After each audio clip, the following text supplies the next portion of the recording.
নিজের স্ত্রীকে সর্বোচ্চ সুখ দিতে, দাম্পত্য জীবনে দীর্ঘায়িত করতে এবং সংসারে মধুরতা আনতে কোনো কমতি রাখেননি প্রবাসী নাজিমউদ্দিন। সর্বশেষ নাজিমউদ্দিন তার স্ত্রীকে সৌদি আরব নিয়ে আসেন ওমরা পালন করাতে এবং তিনি তার স্ত্রীকে ওমরা পালন করান। ওমরা পালন শেষে তিনি সৃষ্টিকর্তার কাছে দুহাত তুলে দোয়া করেন যাতে তাদের দাম্পত্য জীবন আরও সুখের হয়, আরও মধুর হয়, দীর্ঘায়িত হয় এবং স্ত্রী যেন তার প্রতি সন্তুষ্ট থাকে। কিন্তু এই স্ত্রীকে নিয়ে যখন এই নাজিমউদ্দিন দেশে আসে, তার স্ত্রী অনন্যামণি একদিন সকালে নাজিমউদ্দিনকে ঘুমের ওষুধ খাইয়ে পরকীয়া প্রেমিকের হাত ধরে চলে যায়। আর এই নাজিমউদ্দিন এবং অনন্যামণির ঘর আলো করে ফুটফুটে একটি সন্তান এসেছিল। সেই দুধের বাচ্চাটিকে রেখে এই অনন্যামণি মাছের আড়তের একজন কর্মচারী, যে কিনা একটি মাছের আড়তে কাজ করে, তার সাথে তার হাত ধরে চলে যায়। তিনি শুধু একাই যাননি, নাজিমউদ্দিনের সঞ্চয় করা স্বর্ণ অলংকার, টাকা পয়সা সব কিছু নিয়েই কিন্তু চলে গেছেন।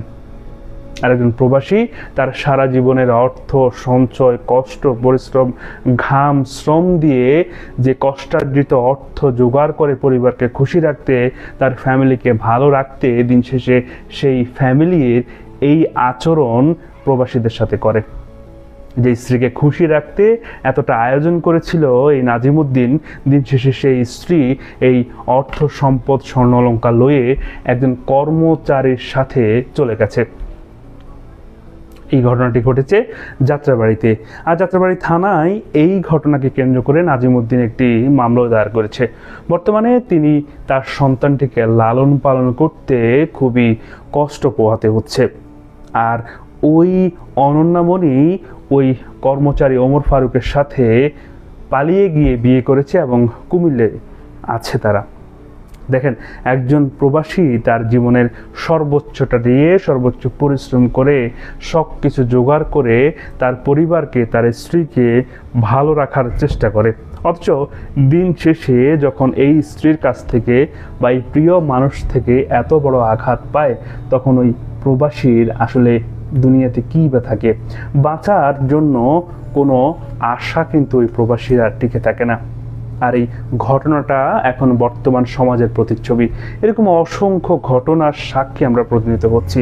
আজকের যে ঘটনাটা ইতিমধ্যে আমরা কয়েকটি গণমাধ্যম, কয়েকটি ফেসবুক পেজে দেখেছি যে এই ঘটনাটা কেমন আলোড়ন তুলেছে। এই ঘটনাটা কয়েকটি মাধ্যমে যখন প্রচার হয়েছে, সেই কমেন্ট বক্সগুলো যদি দেখেন তখন দেখবেন অসংখ্য মানুষ এই ঘটনাটা নিয়ে কীরকম শিহরিত এবং কীরকম কনসার্নিং একটা বিষয় যে প্রবাসীদের এরকম আর্থিক, মানসিক সকল দিক থেকেই কিভাবে এই ঘটনাগুলো সংকীর্ণ করে আনে। আর এই ঘটনাগুলো কিন্তু বারংবার ঘটছে।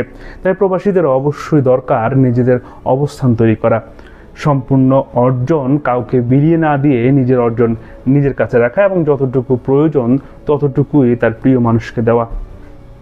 প্রিয় দর্শক, এই ঘটনাটা নিয়ে আপনাদের অভিমত কি অবশ্যই মন্তব্য করে জানাতে পারেন। আল্লাহ হাফেজ।